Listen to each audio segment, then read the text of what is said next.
बच्चों इस दोहे को देखिए अब और इसे समझिए। प्रभु चितई पुण्य चितव महि राजत लोचन लोल, यानी सीता जी भगवान राम को प्रभु भगवान राम के लिए कहा गया। चितय माने देखना, पुण्य माने दोबारा, चितती हैं, देखती हैं। महि राजत लोचन, महि यानी पृथ्वी, राजत माने सुशोभित होना, लोचन माने नेत्र, लोल माने चंद्र, लोल माने चंचल।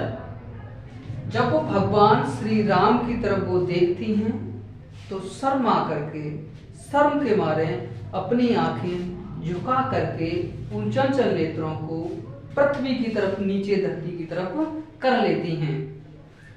खेलत मन सिजमी, उनका जो मन है ऐसे खेल रहा है। जुग जनु विधु मंडल डोल, डोल में बर्तन होता है, मंडल विधु मंडल यानी चंद्रमा का जो घेरा है, यानी चंद्रमा रूपी जो घेरा है एक, उस बर्तन में जैसे खेलत मन सिजमी, जैसे कामदेव की दो मछलियां चंद्रमंडल रूपी बर्तन में खेल रही हूं, उसी तरह से लोचन लोल, उसी तरह से सीता जी की जो चंचल आंखें हैं वो देख रही हैं जमीन की तरफ। एक बार फिर समझिए।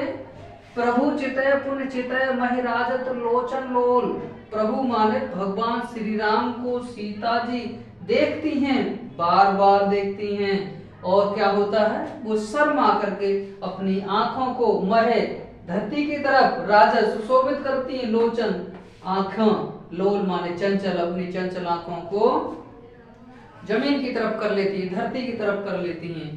खेलत मन से जमीन जुगबन, जुग जनु मीन्स होता है दोनों। विधु माने चंद्रमा, मंडल माने घेरा, चंद्रमा का जो घेरा है एक बर्तन के रूप में, उस बर्तन में खेलत मन से, यानी कौन खेल रहा है, कामदेव की दो मछलियां जैसे खेल रही हैं वैसे ही उनकी सीता जी की चंचल आंखें कर रही हैं। तो संदर्भ है निम्नलिखित पद्यांश काव्य के धनुष भंग नामक पाठ से लिया है और तुलसीदास द्वारा रचित है।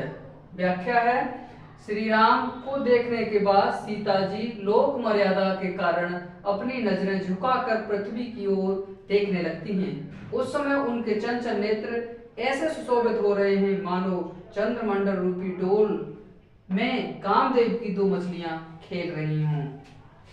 तो बच्चों ये आपको समझ में आ गया होगा।